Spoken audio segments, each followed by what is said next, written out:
राधे कृष्णा। जय बोलो सीता रामचंद्र भगवान की जय। श्री राम जय राम जय जय राम। श्री राम जय राम जय जय राम। श्री राम जय राम जय जय राम। श्री राम जय राम जय जय राम। जय भोलो सीता रामचंद्र भगवान की जय। जय भोलो राष्ट्रगुरु समर्थ रामदास स्वामी की जय। जय भोलो वीर धीर सूर आंजनेय स्वामी की जय। जय भोलो स्वराज्य सिंहासनाधिपति छत्रपति शिवाजी महाराज राजे की जय। जय हिंद, भारत माता की जय। அழகான குரு பூர்ணிமா ஆரம்பம். குரு மகாத்மியம் சுகமான ஒன்று. அது நமக்கு ஓரளவுக்கு புரிகிறது, இவ்வளவுதான் சொல்ல முடியும். பல குருமார்களுடைய சரித்திரம் கேட்கும் பொழுது நமக்கு ஒவ்வொன்றையா அப்படி கோரிலேட் பண்ணி கொஞ்சம் கொஞ்சம் கொஞ்சம் கொஞ்சம் கொஞ்சம் நம்மளால புரிஞ்சுக்க முடியாது. ஆனா நிஜமாவே குரு மகாத்மியம் சொல்லுவா பெரியவா. அதுவும் குரு கீதாலாம் வாசிச்சோம் அப்படின்னா அழவிட்டுடும். எனக்கெல்லாம் குருஜி அம்மாவுடைய மகாத்மியம் எல்லாம் குரு கீதா வாசிக்க ஆரம்பிச்ச பிறகுதான் நிறையவே புரிஞ்சது அப்படின்னு சொல்லணும். ஏன்னா அவ்வளவு விஷயங்கள் பண்றார்கள் அப்படின்றது நமக்கு புரியாது. நம்மளுடைய ஈகோ சாட்டிஸ்ஃபை ஆகிறதான் பார்ப்போம், நம்ம சொல்றதை கேட்கிறாளான்னு பார்ப்போம், நம்மளுடைய விஷயங்களுக்கு மதிப்பு கொடுக்குறாளா இப்படிதான் பார்ப்போம். வழிய நம்ம டிரான்ஸ்ஃபார்ம் ஆயிட்டு இருக்கோன்றது கூட நமக்கு தெரியாது. இந்த டிரான்ஸ்ஃபர்மேஷனே நமக்கு புரியாது. எப்படி குழந்தைகள்லாம் ஸ்கூலுக்கு அனுப்புவோம், ரொம்ப ஜாலியாக என்ஜாய் பண்ணி போகாது, என்ன ஸ்கூலுக்கு அனுப்புகிறாளேன்னு போகும். அவளுக்கு விளையாடுறது தான் பிடிக்கும். ஆனால் ஸ்கூலுக்கு போகிறதும் அவசியம் அப்படின்றது அவளால் அக்செப்ட் பண்ண முடியாது. ஸ்கூலுக்கு நாம் அனுப்புகிறோம், இந்த ஹோம்ஒர்க் பண்ண சொல்கிறோம், படிக்க சொல்கிறோம் அப்படின்னா நிஜமாவே தே ஒன்ட் ஃபீல் கம்ஃபர்டபுள். ஆனால் அது அவள் லைஃப் அவ்வளோ பெரிய ஒரு டிரான்ஸ்ஃபர்மேஷன் அப்படின்றது அவளால் ஒத்துக்கொள்ள முடியாது. அதே மாதிரி தான் குரு அவ்வளவு விஷயங்கள் பண்ணுறார். நாம் டிரான்ஸ்ஃபர்மேஷன் ஆயிண்டிருக்கோன்றது ஒரு ஸ்டேஜுக்கு அப்புறமா தான் கொஞ்சோண்டு ரியலைஸ் பண்ண ஆரம்பிக்கிறோம். அந்த கொஞ்சம் ரியலைசேஷன் நம்ம ஆஹா ஓஹோ அப்படின்னு சொல்லிட்டு இருக்கோம். அதனால அழகான குரு பூர்ணிமா நாளைக்கு தான் மெயினா. பட் இந்த ஈவ் ஆஃப் குரு பூர்ணிமா, அந்த குருவை ஸ்மரணம் பண்ணுங்கோ, அந்த குருவினிடத்துல நன்றியோடு இருங்கோ, அந்த குருவிடத்துல மரியாதையோடு இருங்கோ. மெயினா குரு சொல்றது என்ன விஷயம் சொல்றா, எதுக்காக சொல்றா, எந்த விதத்துல நாம் அதை அணுகணும், எந்த விதத்துல நாம் அதை யூஸ் பண்ணிக்கணும், இதுதான். குரு நிறைய விஷயங்கள் சொல்றார். எதுக்குன்னா நீங்க யூஸ் பண்ணிக்கணும் அப்படின்றதுக்காகத்தான். வாழ்க்கையினுடைய எல்லா விஷயங்கள்லையுமே குரு நமக்கு ஏதான ஒரு டிப்ஸ் கொடுத்துட்டே இருக்கார். நிஜமாவே அவ்வளவு டிப்ஸ் யார் கொடுக்க முடியும் சொல்லுங்க பார்க்கலாம். இப்போ சமர்த்த ராமதாசன்லாம் எடுத்துக்கோங்க, ஹெல்த் டிப்ஸ். அவரை மாதிரி ஹெல்த் டிப்ஸ் கொடுக்கறது வேற ஆளே கிடையாது. அவ்வளவு ஹெல்த் டிப்ஸ் கொடுக்குறார். அதே மாதிரி தேசபக்தியா அவ்வளவு டிப்ஸ் கொடுக்குறார். ஒரு ராஜ்ய பரிபாலனமா சத்ரபதி சிவாஜிக்கு அவ்வளவு டிப்ஸ் கொடுக்குறார். எத்தனையோ பேர்லாம் லேடிஸ் நம்ம பார்க்கணும், அக்கா பாய் வேணா பாய், அவள் லைஃப்லாம் ஒரு பெரிய டார்கெட்டோ ஆம்பிஷனோ எதுவுமே இல்லை. அவளுக்கெல்லாம் ஒரு டிப்ஸ் கொடுக்குறார். யங்ஸ்டர்ஸ்க்கு ஒரு டிப்ஸ் கொடுக்குறார், வயசானவாளுக்கு ஒரு டிப்ஸ் கொடுக்குறார். எல்லாருக்கும் எல்லா விஷயத்திலையும் அவ்வளவு அழகா லைஃப் ஓரியன்டா லைஃப்க்கு யூஸ்ஃபுல்லான விஷயங்களை அவ்வளவு கொடுக்கிறார். நிஜமாக யோசனை பண்ணி பாருங்களேன். நம்ம வாழ்க்கையில எவ்வளவு பேர் எவ்வளவு நமக்கு இன்ஸ்ட்ரக்ஷன் கொடுப்பா, எல்லாரும் இன்ஸ்ட்ரக்ஷன் கொடுப்பா, எல்லாரும் அட்வைஸ் கொடுப்பா. குரு கொடுக்கறது அட்வைஸும் இல்லை, இன்ஸ்ட்ரக்ஷனும் இல்லை, டிப்ஸ். நம்ம சொல்றோம் இல்லையா, இந்த மாதிரிலாம் விஷயங்கள்லாம் அப்படி பண்ணலாம் அப்படி பண்ணலாம் அப்படி பண்ணலான்னு. அந்த மாதிரி வாழ்க்கையினுடைய ஒவ்வொரு விஷயத்துக்கும் அழகான ஒரு ஜோரான ஒரு சிம்பிள் மெத்தட் நமக்கு சொல்லி கொடுக்குறார். அத்தனை ஜோரா அதை அப்படியே ஃபாலோ பண்ணும்பொழுது தான் சத்ரபதி சிவாஜி அவ்வளோ பெரிய ஆள் ஆகிறான். அதை ஃபாலோ பண்ணதுனால தான் வேணாபாயி அக்காபாயிலாம் மட்பதி ஆகிறார். அதெல்லாம் ஃபாலோ பண்ணதுனால தான் வேணாபாய்க்கெல்லாம் பிரத்யக்ஷமாக ஜோரா ராம தரிசனமே கிடைக்கிறது. ஸோ குரு கொடுக்குற டிப்ஸ் நம்மளுடைய வாழ்க்கையில நாம சந்தோஷமா இருக்கிறத பேஸ் பண்ணி அழகா கொடுக்குற. நம்ம சந்தோஷமா இருக்கணும் இல்லையா? எல்லாம் இருந்து நம்ம சந்தோஷமா இருந்தால் வாடுற பர்பஸ். எல்லாம் வேணும், எதுவுமே வேண்டாம்னு சொல்ல முடியாது, எல்லாம் வேணும். ஆனால் அதை சந்தோஷமா அனுபவிக்கணும் இல்லையா? சந்தோஷமா அனுபவிக்கணும். நல்ல பணம் எல்லாம் சேர்த்துட்டு நான் பணக்காரனா செத்து போறேன்னு வாட் இஸ் யூஸ்? அந்த பணம் வேணும், யூட்டிலைஸ் ஆகணும், நமக்கு சேவிங்ஸும் வேணும். அப்போ கை காலெல்லாம் நல்லா இருக்கு, உடம்பெல்லாம் தெம்பா இருக்கு. நான் சொல்ல மலைமலையே ஏறி இறங்கணும். உத்தராகண்ட்லாம் எங்கெல்லாம் முடியுமோ யாத்திரை போயிட்டு வந்துடணும். அப்போ என்ன ஆகும்னா எதையா போக முடியாது, இதெல்லாம் நினச்சி அப்படியே அசைபோடுன்னு உட்காந்துருக்கலாம். இதனால இந்த கோவிட் டைம்லலாம் எனக்குலாம் எங்கேயாவது வெளில போனா போகுதுன்னு இருந்தது. ஏன்னா அதனால ஊர் சுற்றிலே இருக்க ஆசாமி பிடிச்சி வீட்டில் உட்கார வச்சுட்டா அதுலேயும் தெரிஞ்சிருவா அலைஞ்சிட்டு இருந்தேன். வாக்கிங் 20 கிலோமீட்டர் 25 கிலோமீட்டர், அதுதான் ஒரு பெரிய ஆப்ஷனாக இருந்தது. அப்போ சரீரம் பலமா இருக்கணும், அந்த பலம் நமக்கு உபயோகமா இருக்கணும். புத்தி பலமா இருக்கணும், அந்த புத்தி நமக்கு சாதுரியமா உபயோகப்படுத்தணும். இல்லை நம்மளுடைய புத்தி இன்னொருத்தர் சாதுரியமா உபயோகப்படுத்திக்கப்படாது இல்லையா? ஸோ குரு திரும்ப திரும்ப என்ன பண்றாருன்னா உங்களை உங்களுக்காக யூஸ் பண்ணிக்க சொல்றார், உங்களை உங்களுக்காக வாழ சொல்றார். அது ரொம்ப அழுத்தம் திருத்தமா சமர்த்த ராமதாசர் சொல்லி கொடுக்கிறார். அதனாலதான் அவ்வளவு வசதியா சமர்த்த ராமதாசரை சொல்றோம். நம்ம இது கூட அந்த தின்கர் கோசாவி அவ்வளவு அழகா அவருக்கு அனுகிரகம் பண்றார். அந்த டிஸ்கா அந்த பக்கத்துல தான் அவரை ஒரு மட்பதியா ஆக்கிறார் சமர்த்த ராமதாஸ். அந்த இடத்துல வந்து யாரோ ஒரு ஆள் வந்து முஸ்லீமா கன்வெர்ட் ஆயிடுறாங்க. ஸோ அதனால ஒருத்தன் கன்வெர்ட் ஆனதுனால எல்லாருமே அங்கே வருஷம் செத்து போன இடத்துல மாதிரி ஏதோ ஒரு உற்சவம் மாதிரி கொண்டாடி அதுக்கு எல்லாரும் வந்து அதை பார்த்து மக்கள் எல்லாம் அந்த இடத்துல நிறைய அந்த கடைகள்லாம் போடுவார். எங்கேயாவது ஒரு உற்சவம் ஒரு கெட் டுகெதர் கேதரிங் வந்து கொடுத்தோன்னா எல்லாரும் அவாவா கடை போடுவார். உடனே இந்த கடைக்கு ஜனங்கள்லாம் போவார். நிறைய நான் பார்த்துருக்கேன். நான் நிறைய தூத்துக்குடியெல்லாம் திட்டுவேன். மற்ற மதத்தினுடைய விஷயங்களுக்கெல்லாம் எதுக்கு அங்கே கடை பார்க்கறது எதுக்கு போனால் நம்மளோட திருவிழாக்களில் சந்தையை வைக்கும்போது பார்த்தா போதுமே. நல்லா ஞாபகம் இருக்கு. நான்லாம் வந்து இந்த ஆஷாட ஏகாதசி பொழுது பன்றிபுரம் போயிட்டு இந்த ஆரங்கா நம்ம சவுதாமாலி அவரோட இடத்துக்கு போயிட்டு அப்படியே கூர்மதாசருடைய இந்த இடத்துக்கும் போவோம். அந்த ஆஷாட ஏகாதசி சமயத்தில் இந்த கூர்மதாசர் இருக்கிற அந்த சமாதி இருக்கிற இடமெல்லாம் பார்த்து சுற்றியோட ஒன்றுமே கிடையாது, வெறும் பொட்டல் காடு, ஒரு ரோடு. அந்த ரோடு நேரம் அப்படியே பைட்டன் ஏக்நாத் மகாராஜருடைய ஊருக்கு போகிற ரோடு. அந்த ரோடில் மற்ற சமயத்துலலாம் போனால் காக்கா இருக்காது, வழி சொல்கிறது கூட ஆள் கிடையாது, அந்த ரோடே பான்னு இருக்கும். ஆனால் அதே அந்த ஆஷாட ஏகாதசி ஆனால் அன்றைக்கி தான் வந்து கூர்மதாசரை பார்க்கறதுக்கு பகவான் பாண்டரங்கன் போகிறான் ஆஷாட ஏகாதசி அன்னைக்கு. அப்போ அவ்வளவு கடைகள், அவ்வளவு பலூன் கடைகள் எல்லாமோ கடையெல்லாம் இருக்கும். அங்கே வர ஜனங்கள் எல்லாம் அதை வாங்குவாள். இந்த மாதிரி நான் பல ஊர்களில் பார்த்துருக்கேன். இந்த கேரளா பக்கம் எல்லாம் போனால் இன்னும் ஒரு ரிலீஜன் அவளோட எல்லாம் நம்மள மாதிரியே எல்லாமே பண்ணுவாள். அங்கே அந்த அந்த கடையெல்லாம் அவா போடுவா, அதுக்கு ஒரு கூட்டம் எல்லா பக்கமும் இப்படி.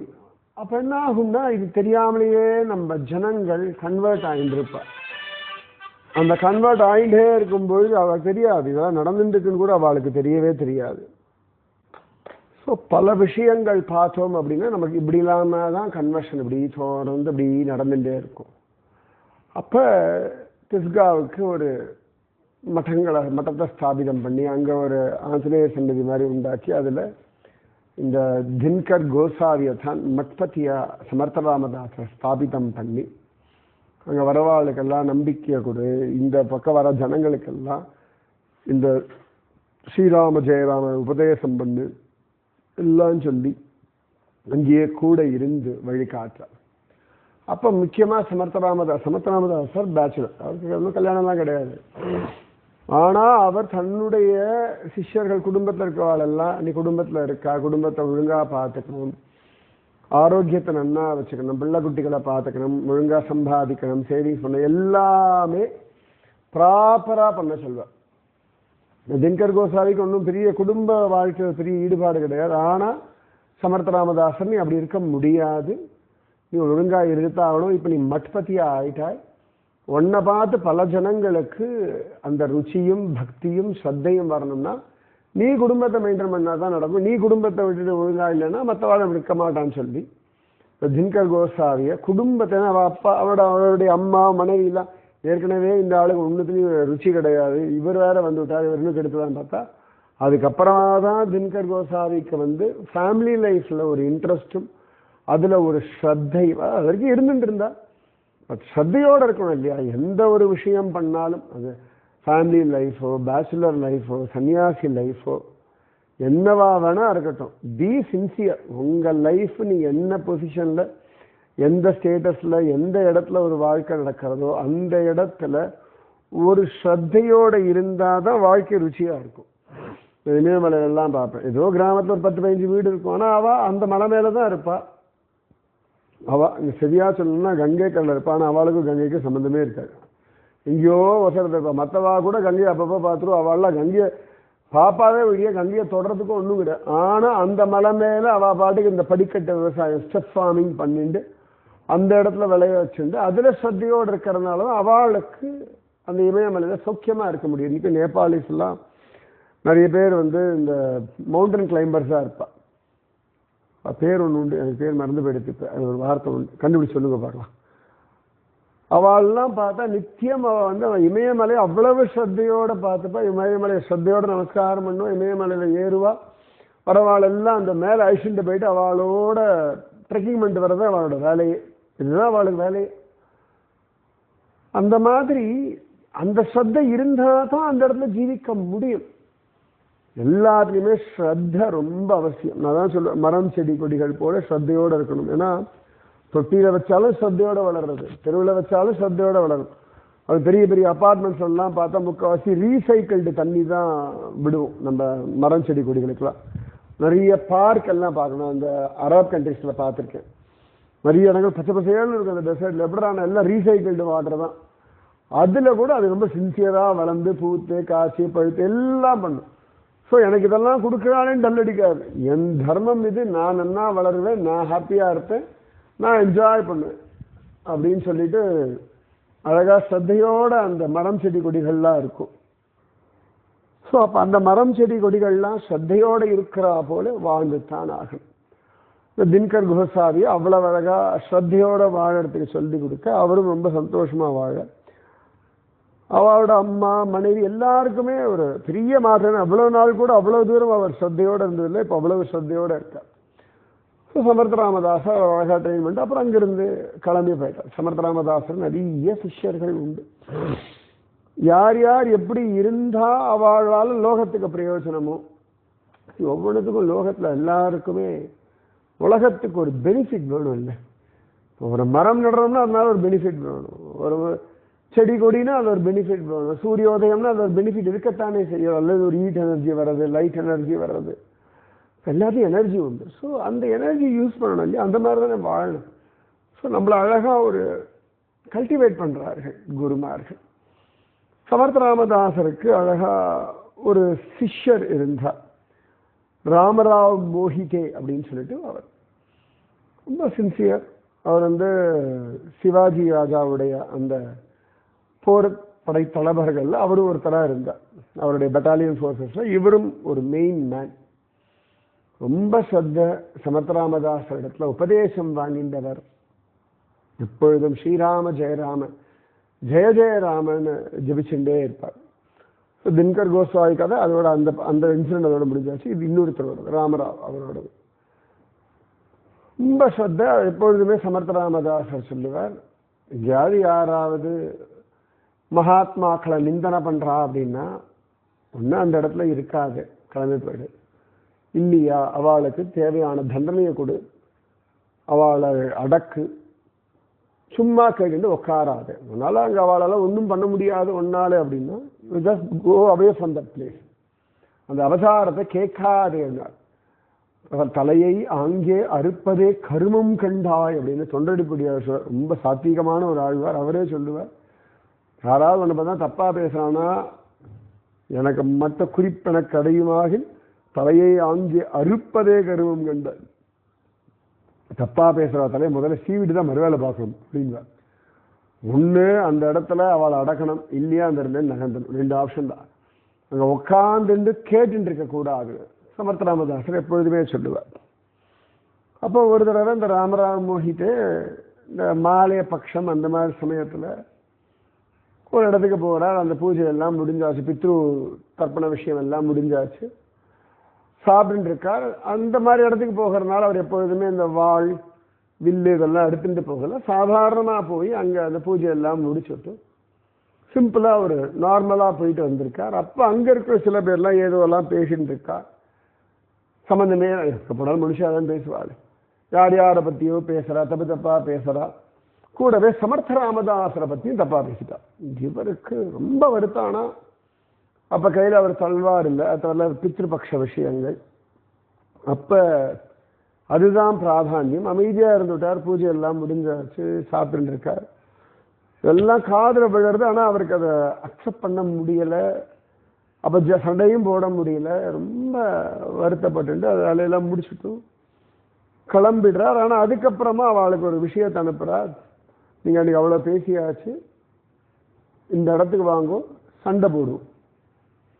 சண்டை போடுவோம், யார் ஜெயிக்கிறாளோ பார்த்துக்கலாம். அவளும் கொஞ்சம் அந்த வீரம்லாம் தெரிஞ்சவா.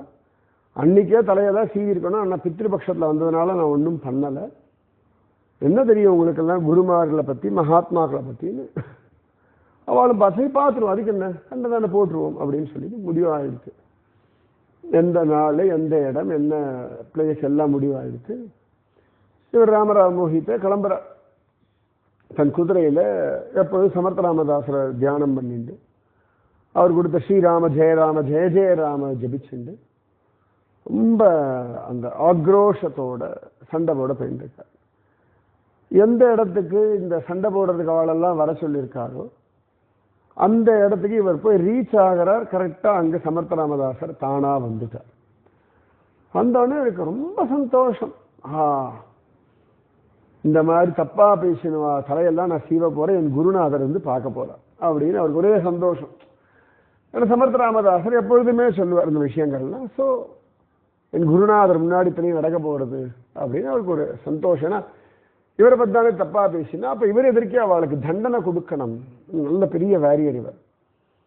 அப்போ சமர்த்த ராமதாசர் பார்க்குறார். இவருடைய அந்த கெட்டப்பு, கையில் வாள் இதெல்லாம் வச்சுட்டு ரொம்ப அப்படி ஆக்ரோஷமாக அந்த போர் வீரன் எப்படி இருப்பானோ அப்படி இருக்கா. சமர்த்த ராமதாசரை பார்த்து சந்தோஷமாக குதிரையிலேருந்து இறங்கி சாஷ்டாங்கமாக நமஸ்காரம் பண்ணி அழகாக காலை தொட்டி எல்லாம் பண்ணிவிட்டு அப்புறமா சமர்த்த ராமதாசர் உட்காந்தோன்னா பக்கத்தில் கை கட்டி உட்கார. சரியா அதே சமயத்தில் சண்டை போடுறதுக்காக சொல்லியிருந்தாலே அவளும் இங்கே வந்துடுறார். அவளும் கையில் கத்தி எல்லாம் எடுத்துட்டு சமர்த்த ராமதாசருக்கு புரிஞ்சாச்சு இவாளுக்குள்ள சண்டை போட்டுக்க போறா அப்படின்னு. அந்த வாளுக்கு சமர்த்த ராமதாசர் மேலே ஒரு பெரிய அபிப்பிராயம், மரியாதை எல்லாம் ஒன்றுமே கிடையாது. சமர்த்த ராமதாசர்கிட்ட கேட்குறார், என்ன விஷயம், எங்க சண்டை, யாரோட சண்டை, எதுக்கு போயிட்டு இருக்கு எல்லாம் சொல்ல. இது மாதிரிலாம் நடந்தது. அன்னைக்கு இந்த பித்ருபக்ஷ விஷயமா இருந்தால் நான் சண்டை போடல, இப்போ வர சொல்லியிருக்கேன், இவா தான் அவர்கள் அப்படின்னு அவள்லாம் சிரிக்கிறார். அப்போ சமர்த்த ராமதாசர் பார்க்குறார், வந்திருக்க சண்டை போட வந்திருக்கவாளும் இந்துக்கள் தான், சண்டை போட போகிறவரும் ஹிந்து தான். சமர்த்த ராமதாசர் பார்க்குறார், அவளை கொஞ்சம் 2 நிமிஷம் உட்கார முடியுமா, நான் சொல்கிறத கேட்கலாமா அப்படின்றார். அவர் இவ்வளவு அவரை பற்றி தான் கிண்டலாக பேசியிருக்கா, அவரை பற்றி தான் தப்பாக பேசியிருக்கா. ஆனால் சமர்த்த ராமதாஸ் ரொம்ப சிம்பிளாக 2 நிமிஷம் நான் சொல்கிறத கேட்கலாமா, முடியுமா, டைம் இருக்கா அப்படின்னு அவளுக்கு ஒரு ஒன்றும் உருட்டலோ மிரட்டலோ, என்ன யாரு கிண்டலோ, என்ன பண்ணீங்க அப்படின்லாம் இதுவே துவனியே ரொம்ப சாஃப்டாக ரொம்ப லவபிளாக இருந்தோடனே அவளுக்கு பிரமிப்பாக இருந்தது. இப்படிலாம் கூட இருப்பார் அவர். ஏன்னா இவரை பற்றி நிறைய கேள்விப்பட்டிருக்கா. அவள் தெரிஞ்ச வரைக்கும் சமர்த்த ராமதாஸ் ஒரு ஈகோயிஸ்டிக் பர்சன், இப்படி தான் அவளை பொறுத்த ஒரு அபிப்பிராயம். அவரோட நிஜமான விஷயத்தை அவன் நேர பார்த்ததும் இல்லை, பழக்கமும் இல்லை. யாரோ சொல்றதை கேட்டு எதோ கேட்டு இவாளா ஒரு கற்பனைக்கு போயிருக்கா, அவ்வளவுதான். பல விஷயங்கள் நம்ம மற்றவா சொல்றதை கேட்டு ஒரு கற்பனைக்கு தானே போகும். யதார்த்தமா மனுஷாட்ட பழகினா தானே தெரியும். அப்ப இவருக்கு ரொம்ப வருத்தம். இன்னும் அவர்கிட்ட அவாகிட்ட போய் சமர்த்தலாம் ரொம்ப சாதாரணமா சிம்பிளா பேசிட்டு இருக்கார், அவெல்லாம் பேச்சே இருக்கக்கூடாது அப்படின்னு போயிட்டு இந்த ராமராவை பார்த்து உட்காருப்பா கொஞ்சம் அப்படின்ட்டார். எல்லாருமே உட்காந்து விட்டா. சமர்த்த ராமதாஸ் சொல்றார், ஏற்கனவே ராஜ்ய பரிபாலனம் வேற ஒரு ஆள் வெளிநாட்டிலேருந்து வந்து எல்லாம் பண்ணிட்டு இருக்கான். அவன்கிட்டேருந்து நம்ம தேசத்தை மீட்டு அகண்ட இந்து சாம்ராஜ்யத்தை ஸ்தாபிதம் பண்ணணும், ஸ்வராஜ்யத்தை ஸ்தாபிதம் பண்ணணும். ஸ்வராஜ்யம் ஸ்தாபிதம் பண்ணணும்னா முதல்ல நாமெல்லாம் சேர்ந்து நின்னாதான் பண்ண முடியும். நாம எத்தனைக்கத்தனை நமக்குள்ள சண்டை போட்டுக்கிறோமோ அத்தனைக்கத்தனை மற்றவர்கள் அவர்கள் கன்வெர்ட் பண்றதுக்கு ஹேத்துவாயிடும். அதே சந்தர்ப்பத்துல அவளுடைய மௌல்வின்னு சொல்லுவார், அவள்லாம் ரெடியாகி நம்ம ஜனங்களை குழப்ப ஆரம்பிச்சுடுவார். சண்டை போடணும் எந்த இடத்துல யாரோடன்னு சொல்லிட்டு சமர்த்தராமதாஸ் சொல்றார், பாண்டவாளுக்கும் கௌரவாளுக்கும் பிரச்சனை. ஆனா வெளியிலேருந்து ஒரு விஷயம் நடக்கிறது, 100 சேர்ந்து 105 பேரா சண்டை போடுவா. இவாளுக்குள்ள சண்டை வரும்போதுதான் 105, இல்லாட்டி 105 பேருமா சேர்ந்து அடிப்பா. ஏன்னா ஒரு சந்தர்ப்பத்துல கிருஷ்ணனோட சண்டை போடுறதுக்கு 105 பேரும் ரெடி ஆகிறான். கிருஷ்ணனோட சண்டை போடணும், பாண்டவாவோட சண்டை போடுறேன்னா நானும் கூட நிக்கிறேன், துரியோதனன் நிக்கிறான். அப்ப இது ஒரு தர்மம்னு சொல்லப்படுறது. சரி, நீங்க 2 பேரும் சண்டை போட்டு யாரோ ஒருத்தர் தோக்கப்படல், யாரோ ஒருத்தர் ஜெயிக்கப்படல், ஒருத்தர் அவரோட சிஷ்யன், மற்றவாள் அவரை கிண்டல் பண்ணுவார். சமர்த்த ராமதாஸ பிளண்டா சொல்றார், யுத்தத்துல யார் ஜெயிப்பான்லாம் ஒன்றும் சொல்ல முடியாது. இதை சீதா மாதாவே சொல்லுவா, ஆஞ்சநேயரை பார்த்து சுந்தரகாண்டர் சொல்லுவா, நீ என்னை தூக்கிட்டு போயிடுன்னு சொல்றாய், ஆனா என்னை தூக்கிட்டு போனா அசுராலாம் விட மாட்டா, பெரிய யுத்தம் வரும். யுத்தத்துல யார் ஜெயிப்பான்லாம் கேரண்டி கிடையாது. யுத்தம் முடிஞ்சதுக்கு அப்புறம் நீ ஜெயிச்சிருந்தா நீ ரஷ்ட்டு போகலாம், நீ போயிட்டு என்ன பண்றது, இன்னும் நிலைமை மோசமா போயிடும் அப்படின்னு தான் தாயார் சொல்ற. அப்பதான் பகவான் யுத்தம் பண்ணி ஜெயிக்கட்டும் அப்படின்னு சொல்றான். ஸோ எல்லாமே பாசிட்டிவா பேசுவா, எல்லாம் தெரியும். ஆனாலும் சமர்த்த ராமதாஸ் சொல்றார், சரி யாரோ ஒன்று அவங்க சைடில் நஷ்டம், ரெண்டு உங்க சைடில் நஷ்டம், 2 பேருக்குமே நஷ்டம் வரும் யுத்தத்தில். எல்லாரும் வெட்டி சாச்சு, கடைசியில் என்ன ஆகும், உங்க குடும்பங்கள் எல்லாம் நிர்கதியா நிற்கும். இதை வச்சு அவ என்ன பண்ணுவா, கன்வெர்ட் பண்ணுவா. அப்போ இவாளுக்குள்ள ஒத்துமை இல்லைன்னு சொல்லி அவா இதை யூட்டிலைஸ் பண்ணிப்பா. எத்தனைக்கு எத்தனை நமக்குள்ள டிஃபரன்ஸ் ஆஃப் ஒப்பீனியன் வருதோ அத்தனைக்கு அத்தனை வெளியில இருக்கிறவன் அதை உபயோகப்படுத்தி பார்ப்பா. ஊர் 2 பெட்டா கூத்தாடிக்கு கொண்டாட்டம்னு ஒரு வசனம் சொல்லுவா. ஒரு கிராமம் இருக்கு, அந்த கிராமத்துல ஏதோ நிகழ்ச்சி ஏற்பாடு பண்றா அப்படின்னா அவ 2 கேங்கா பிரிஞ்சுட்டான்னா, இவா ஒரு தடவை ப்ரோக்ராம் வைப்பா, இன்னொரு தடவை ப்ரோக்ராம் வைப்பா, அவ 2 தடவை இவனுக்கு பைசா கிடைக்கும். ஊர் 2 பெட்டா கூத்தாடிக்கு கொண்டாட்டம்னு சொல்லி எங்கெல்லாம் இப்போ குடும்பத்திலேயே ஒரு டிஃபரன்ஸ் ஆஃப் ஒப்பீனியன் வர்றதுன்னா 3வது யாராவது நுழைஞ்சிருவா. அப்படிதானே ஆயிடுறது. தசரதர் கைகை கடைசியில கூலி நுழைஞ்சு விட்டாளா இல்லையா? இவாளுக்குள்ள பேச வேண்டிய விஷயம் ஒரு நைட்டுக்குள்ள அவ பேசி தீர்க்காம விட்டதுனால கூலி உள்ள நுழைஞ்சுட்டா, எல்லாத்தையுமே மாத்தி விட்டுட்டா. ஸோ அந்த ஒரு ஜாக்கிரதை வேணும். அப்படி சண்டை போட்டு என்ன ஆக போகுது? அப்ப சமர்த்த ராமதாசர் தன் சிஷ்யனை பார்த்து சொல்ல, விவாரு நானே தான் சொல்லியிருக்கேன், யாராவது சரியில்லைன்னா சண்டையெல்லாம் போடணும், ஆனா எந்த இடத்துல யார் எந்த விஷயம் அப்படின்னு பார்க்கணும். என்ன அவளுக்கு தோணித்து அவளுடைய அபிப்பிராயத்தை அவர்கள் சொன்னார்கள், அவ்வளவுதானே. இது அவள் நேரடியாக இப்ப பாக்குறா, இப்ப என்ன சாதாரணமா தானே பேசுறா என்கிட்ட, இவ என்கிட்ட ஒன்றும் அவமரியாதையா நடந்துக்கலையே. அவர்கள் கேட்டதை கொண்டாந்தாலும் எப்பொழுதுமே யாராவது ஒரு விஷயம் பேசுறா அதான சரியில்லைன்னா முதல்ல அவளுக்கு சொல்லி புரிய வைக்க முயற்சி பண்ணு, அவளை கன்வின்ஸ் பண்ண ட்ரை பண்ணு. எடுத்த உடனே சண்டை, நமக்குள்ளேயே சண்டை போட்டு இருந்தா யாருக்கு நஷ்டம்? நமக்கு தான் நஷ்டம். அவர்கள் ஜெயிச்சுடுவா.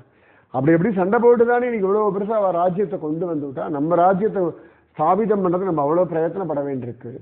நாமெல்லாம் சேர்ந்து வெளியிலேருந்து வந்தவனை துரத்தனைய நமக்குள்ள ஒருத்தனை அடிச்சுட்டோம்னா என்ன ஆகும்? இன்னி வரைக்கும் நம்ம பாரத தேச பெரிய பிரச்சனையே நமக்குள்ளதான். எல்லா பிரச்சனைகளுமே ஸ்டேட் டு ஸ்டேட் பிரச்சனை, பாஷையோட பிரச்சனை, எல்லாமே நம்மளுக்குள்ளேயே சண்டையை மூட்டி விட்டுட்டே இருப்பான். அப்ப என்ன ஆகும்னா அவன் ஈஸியா உள்ள நுழையலாமா இல்லையா? நம்ம ஹிஸ்டரியே பாருங்க, நம்ம ஆளுங்க யாராவது தனக்கு கூட இருக்கவனை அடக்கிறதுக்காக வெளியிலேருந்து வந்த ஒரு முகல்ஸையோ இல்லாட்டி பிரிட்டிஷ்காரனையும் பிடிப்பான். அவன் என்ன பண்ணுவான், இவனுக்கு சப்போர்ட் பண்ணுற மாதிரி உள்ளே வந்துட்டு அவனையும் அடிப்பான், நம்மளையும் அடிப்பான். கடைசியில் எல்லா ராஜ்யத்தையும் அவன் பிடிப்பான். நம்ம ஹிஸ்ட்ரி எல்லாம் பார்த்தோம்னா இப்படி தான் இருக்குது. இப்போ சமர்த்தராமதாசர் சொல்கிறார், இப்படியெல்லாம் இருக்குது, கொஞ்சம் புரிஞ்சுக்கோங்க அப்படின்னு சொல்லிட்டு அந்த தப்பாக பேசின வாழ்கிட்ட சொல்கிறா, யாரை பற்றியுமே உங்களுக்கு நேரடியாக தெரியாமல் எதையுமே பேச வேண்டாம். நான் நல்லவன் கெட்டவன் இல்லை, யாரை பற்றியுமே தெரிஞ்சுக்கோங்க, என்ன பண்ணிட்டு இருக்கோன்னு புரிஞ்சுக்கோங்க. சும்மா சும்மா வாய் இருக்குன்றதுக்காக சம்மந்தமே இல்லாத வாழை பற்றி எதுக்கு அபிப்பிராயம் சொல்லணும்? நீங்கள் எதுக்கு ஒரு தீர்மானத்துக்கு வரணும்? அவசியம் இல்லையே. உங்கள் குடும்பம், உங்கள் குழந்தைகள் நாளைக்கு அவர்கள் மதம் மாறாமல் இருக்கணும், அதுக்கான வேலைகள் பண்ணிட்டு இருக்கும் பொழுது இதெல்லாம் அவசியமா அப்படின்னு சொல்லிட்டு சமர்த்தராமதாசர் சொல்கிறார், இப்போ இனிமேல் நீங்கள் தீர்மானம் பண்ணுவோம், நான் சொல்ல வேண்டியது இவ்வளவுதான். இதுக்கப்புறமா ராமராவ் நீ முடிவு பண்ணிக்கோ, நீங்கள் முடிவு பண்ணிக்கோங்க. அது கரெக்டாக முடிச்சுட்டோம். எப்படி பகவான் கீதையெல்லாம் சொல்லிட்டு அர்ஜுனா உனக்கு என்ன தோன்றதோ பண்ணு. ஏன்னா அந்த ஃப்ரீ வில் எப்பவுமே அவளாக ஒரு விஷயத்தை தீர்மானம் பண்ணி அவள் ஒரு டெசிஷன் எடுக்கும் பொழுது அவளால் அதில் நிலச்சி நிற்க முடியும். அதுக்கான விஷயங்களை பண்ணுறதுக்கு ஒரு உற்சாகம் கிடைக்கும். நம்மளா இப்படி தான் பண்ணணும்னு சொல்லிட்டோம்னா அங்கே நின்று போயிடும். அதுக்கப்புறம் வளர்ச்சி இருக்காது. செடியெல்லாம் வளருதுன்னா அதோட இதில் வளர்ந்தா தான் அது வளரும், இல்லாட்டி சரிபட்டு வராது. அப்போ எல்லாருமே அதை ரியலைஸ் பண்ணுறார். ராமராவ் கண்களில் ஆனந்த கண்ணீர். சாஷ்டாங்கமாக அவர் காலில் விழுறார். குருநாதா, நிஜமாவே நான் எதிர்பார்த்தது வேற, ஆனால் நீங்கள் நிஜமாவே குரு எப்போ சண்டை போட சொல்லுவார், எப்போ சமாதானமாக போக சொல்லுவார்ன்றது கண்டே பிடிக்க முடியாது. ஏன்னு கேட்டால் அந்த சூழ்நிலை யாரோட என்ன காரணம் எதுக்குன்றது அதோட ஆழத்தில் போய் பார்த்துட்டு சொல்லுவோம். அப்போ அந்த நிதானம் வேணும். தப்பாக பேசினா ரொம்ப வருத்தப்படுறா, அவளும் மன்னிப்பு கேட்குறா, நாங்களும் அவசரப்பட்டுட்டோம், அவசியம் இல்லை. ஸோ என்ன ஆயிடுத்துன்னா இவாளுக்குள்ள அந்த மனஸ்தாபம் மாறி போயிடுது. அவர்களுக்கும் சனாதன தர்மம் இந்த குருமார்களை பற்றி அபிப்பிராயத்தில் ஒரு நல்ல ஒரு தெளிவு வந்தாச்சு. இப்போ இவாள்லாம் ஒன்று சேர்ந்தாச்சு. அப்போ என்ன ஆகும்னா இவாளுக்குள்ள சண்டை வரும்னு சொல்லி குளிர்காயலாம்னு காத்துட்டு இருந்தவா மனசில் நொந்து போயிட்டான். ஸோ எப்பொழுதுமே எந்த விஷயம் சமர்த்தராமதாசர் சொல்கிறா, எத்தனை விஷயங்கள் நாங்கள் சொன்னாலும் எல்லாத்தையும் மனசில் வாங்கிட்டு அதை ஆராய்ச்சி பண்ணி அதில் ஒரு தெளிவாக என்ன சொல்கிறோன்றதை உள்வாங்கிண்டு ரியாக்ட் பண்ணுங்கோ, ரெஸ்பாண்ட் பண்ணுங்கோ. பொதுவாக மேலெழுந்த வாரியாக ஒரு அர்த்தத்தை எடுத்துட்டு அதில் பயணப்படாதீங்கோ அப்படின்ட்டு. நிஜமாவே குரு பூர்ணிமாவுக்கு இவ்வளவு அழகான ஒரு விஷயம் நமக்கு சமர்த்தராமதாசர் கொடுத்துருக்கார். ஸோ குருமார்கள் அவ்வளோ விஷயம் சொல்லியிருக்கா, அதோட சாரத்தை உள்வாங்கிக்கோங்க. இந்த விஷயத்தை எதுக்காக சொன்னார், எப்போ சொன்னார், எப்படி சொன்னார் அப்படின்னு நிறைய பேர் எனக்கு மெசேஜ் அனுப்புவா. குரு நீங்கள் தான் சுயமரியாதையை விட்டு கொடுக்காதேன்னு சொல்கிறேன், நீங்கள் தான் குடும்பத்தில் எல்லாரும் அனுசரணையாக இருன்னு சொல்ல, ஒன்றும் புரியலை, தலையெல்லாம் குழம்புறது. எந்த விஷயம், எந்த இடம், யாரோட, எதுக்காக, இதனால் உண்டாகக்கூடிய லாபம் என்ன, நஷ்டம் என்ன, மூளை தான் இருக்கேன். யோசிக்கிறது என்ன கஷ்டம் இல்லை. எல்லா எமோஷனுக்குமே ஒரு எக்ஸ்பைரி பீரியட் உண்டு. நான் நேற்று கூட சொல்லிட்டு இருந்தேன். அந்த எமோஷன்ஸ் என்னன்னு கொஞ்சம் எமோஷனலாக டெசிஷன் எடுக்காமல் ஆராய்ச்சி பண்ணி கொஞ்சம் புத்தி சாதுரியத்தோடு டெசிஷன் எடுக்கும் பொழுது ஒரு லாங் ரன்னுக்கு அது நல்லது. எமோஷனல் டெசிஷன் எல்லாமே ஷார்ட் டர்ம், அது பெருசாக ஒரு இம்பேக்ட் இது பண்ணாது. லாங் டேர்மில் யோசிக்கும் பொழுது பல விஷயங்களுக்கு பலவிதமாக தான். இப்போ தென்னங்கன்று நட்டுட்டு உடனே தென்னை மரமாகி காயெல்லாம் வராது, அதுக்கு ஒரு 5-10 வருஷம் ஆகும். அது லாங் டேர்ம் ப்ராசஸ். அதுக்கு அப்படி தான் ஒரு நிதானம். ஆனால் ஒன்ஸ் பலன் கொடுக்க ஆரம்பிச்சா அது கொடுத்துட்டே இருக்கும். அதனால் எந்த விஷயமா இருந்தாலும் புரிஞ்சுண்டு குரு வார்த்தையுடைய ரகசியம் என்னன்னு தெரிஞ்சுண்டு நடக்கிறது உத்தமம். ஸோ இப்படி சமர்த்தராமதாசர் ஹிந்துக்களுக்குள்ள வந்த ஒரு சண்டையை அவ்வளோ அழகா மாற்றி விட்டுட்டார். ஜெய் போலோ சமர்த்தராமதாச சுவாமிக்கு ஜெய். ஸ்ரீராம ஜெய ராம ஜய ஜய ராம. ஸ்ரீராம ஜய ராம ஜய ஜய ராம. जय बोलो सीतारामचंद्र भगवान की जय. जय बोलो राष्ट्रगुरु समर्थ रामदास स्वामी की जय. जय बोलो वीर धीर सूर आंजनेय स्वामी की जय.